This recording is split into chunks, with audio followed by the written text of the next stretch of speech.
करीब 17 बरस पहले की बात है। साल में दर्ज था 2003। भारतीय रेलवे का एक हिस्सा है नॉर्थ ईस्ट फ्रंटियर, मुख्यालय गुवाहाटी। इसमें करीब 2750 भर्तियां निकली। आवेदन आए करीब 6.25 लाख। इसमें से करीब 95,000 आवेदक बिहार के थे। असम के लोगों को लगा कि बिहारी उनकी नौकरियां छीन लेंगे। रिएक्शन क्या हुआ? वहां रहने वाले हिंदी भाषी लोगों के खिलाफ हिंसा। 2 हफ्ते के अंदर 50 से ज्यादा लोग मार दिए गए। इसके अलावा महाराष्ट्र में भी यूपी बिहार के लोगों को लेकर जो माहौल बना था, उससे हम सब वाकिफ हैं।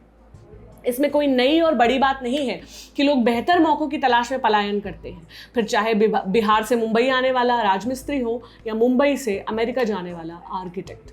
मैं खुद कानपुर की रहने वाली हूँ, मगर नौकरी के लिए एनसीआर में हूँ। लेकिन दिल्ली एनसीआर मेरे यहाँ काम करने पर पाबंदी लगा दे तो ऐसा ही हुआ है, मगर किया है अमेरिका ने। क्या है H1B वीजा की भसड़, जिसका न्यूज में जिक्र हो रहा है, और कितने तरह के होते हैं वीजा, समझेंगे आज आसान भाषा में मेरे यानी प्रतीक्षा के साथ।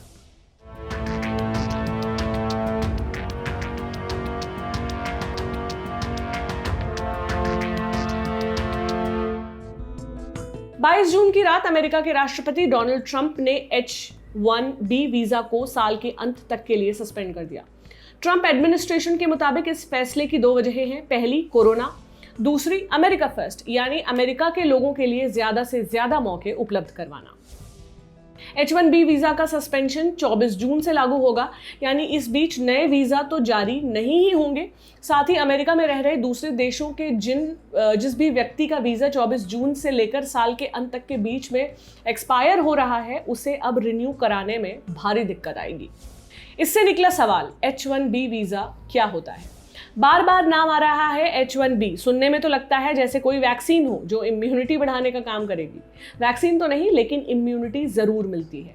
कैसे मिलती है? किसी दूसरे देश से जाकर अमेरिका में काम करने वाले लोगों को ये वीजा उन्हें वहां काम करने की इजाजत देता है। तमाम तरह के वीजा होते हैं, ये उन्हीं में से एक है। तो वीजा होते कुल कितने तरह के हैं? ई वीजा, ये वीजा ऐसे विदेशियों को दिया जाता है जो घूमने के लिए, किसी से मिलने के लिए, इलाज के लिए या ऐसे ही कारणों से कुछ समय के लिए किसी देश आना चाह रहे हो। ई वीजा के लिए ऑनलाइन ही अप्लाई करना होता है, ऑनलाइन ही अप्रूवल होता है। जब यात्री भारत आएगा तब उसके पासपोर्ट पर वीजा का स्टैंप लगेगा। यहीं पर उंगलियों के निशान भी लिए जाएंगे। 6 महीने से लेकर साल भर तक के लिए ये वैलिड होता है। ट्रांजिट वीजा, ये वीजा ज्यादा से ज्यादा 5 दिन के लिए वैलिड होता है। इसे तब जारी किया जाता है जब किसी व्यक्ति को फलां देश से होकर गुजरना भर हो, वहां पर एक हॉल्ट लेकर वो आगे बढ़ने वाला हो। टूरिस्ट वीजा, ये वीजा सिर्फ घूमने फिरने के लिए जारी किया जाता है। टूरिस्ट वीजा लेकर किसी देश गए हैं तो कोई बिजनेस एक्टिविटी वहां आप नहीं कर सकते। ये 1 साल तक के लिए वैलिड होता है। बिजनेस वीजा, किसी दूसरे देश में जाकर बिजनेस एक्टिविटी करनी है, पैसा कमाना है तो बिजनेस वीजा लेना होगा। इसमें किसी पक्की नौकरी को भी शामिल किया जा सकता है और उसके लिए वर्क वीजा लिया जा सकता है। टेम्पररी वर्कर वीजा, ये वीजा किसी और देश में जाकर नौकरी के लिए दिया जाता है। बिजनेस वीजा की तुलना में ये कुछ ज्यादा दिन के लिए वैलिड होता है। H1B भी एक किस्म का टेम्पररी वर्क वीजा ही है जो 6 साल तक की वैलिडिटी देता है। पार्टनर वीजा, एक देश में रहने वाला कोई व्यक्ति दूसरे देश में रहने वाले अपने पार्टनर को अपने पास बुलाना चाहता है तो पार्टनर वीजा लेना होता है। स्टूडेंट वीजा, नाम से ही साफ है, दूसरे देश में जाकर पढ़ाई करने के लिए अमूमन 1 से 1.5 साल में रिन्यू कराना होता है। वर्किंग हॉलिडे वीजा, ये वीजा उन लोगों के लिए होता है जिन्हें किसी कंपनी ऑर्गेनाइजेशन की तरफ से वर्किंग हॉलिडे प्रोग्राम के लिए दूसरे देश में भेजा जाता है। ये वीजा घूमने के साथ साथ छुटपुट काम की भी इजाजत देता है। 6 महीने से साल भर तक के लिए वैलिड अक्सर ये रहता है। डिप्लोमेटिक वीजा, ये वीजा सिर्फ राजनयिकों के लिए होता है। वीजा ऑन अराइवल, कई देश वीजा ऑन अराइवल की सुविधा देते हैं, माने वहां के एयरपोर्ट पर उतरने पर वीजा लिया जा सकता है।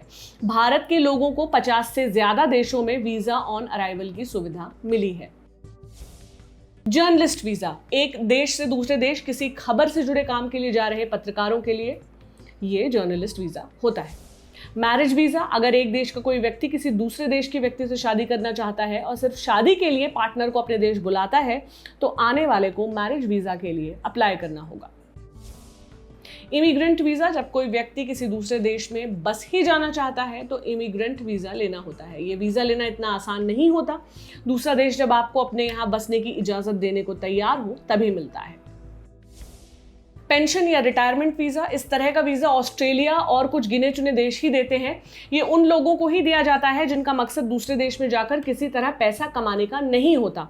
मान लीजिए बच्चे किसी देश में बसे हैं और बूढ़े माँ बाप उनके पास जाकर रहना चाहते हैं, तो ये वीजा मिल सकता है। क्या इतने ही वीजा होते हैं? नहीं, दरअसल वीजा और डोसे का मामला एक जैसा होता है। कितने तरह के होते हैं कभी गिना नहीं जा सकता। क्षेत्र, जरूरतों और अपने अपने तरीकों के हिसाब से बदलते रहते हैं। अब जैसे रवा डोसा अलग है, मसाला डोसा अलग है। रवा मसाला डोसा अलग है, बाकी खिलाने वाले आपको मैगी डोसा भी बनाकर खिला सकते हैं। ठीक इसी तरह अलग अलग देशों की वीजा को लेकर अलग अलग पॉलिसी होती है। अलग अलग जरूरतों, नियमों और आपके यहाँ जिन वजहों से विदेशियों का ज्यादा आना होता है, उसी हिसाब से देश में वीजा के नियम तय होते हैं। जैसे कि हमने आपको अभी 14 तरह की वीजा बताए, तो आमतौर पर अधिकतर देश देते हैं, लेकिन हमारे अपने देश में ही विदेशियों को कुल 21 तरह के वीजा दिए जाते हैं। इसलिए जिस भी देश जाना हो, वहां के गृह मंत्रालय, विदेश मंत्रालय या इमिग्रेशन साइट पर जाकर पहले वीजा के नियम अच्छे से पढ़ लीजिए और समझ लीजिए कि आपको किस तरह के वीजा की जरूरत है। बाकी दुनिया का क्या है, यहाँ मिस्टर ट्रंप एक कदम आगे निकलते हुए अमेरिका फर्स्ट भी कर लेते हैं। आप वीजा लेकर विदेश में हो और ऐसा हो जाए तो आर माधवन की फिल्म राम जी लंदन वाले देखने के अलावा क्या विकल्प है? वहां के इमिग्रेशन या अपनी एम्बेसी से संपर्क कर इसका सोल्यूशन निकलवाना। ये जानकारी आपके लिए लेकर आए थे अभिषेक त्रिपाठी। मेरा नाम प्रतीक्षा है। मुझे फीडबैक दीजिए thelalantoptp@gmail.com पर। शुक्रिया।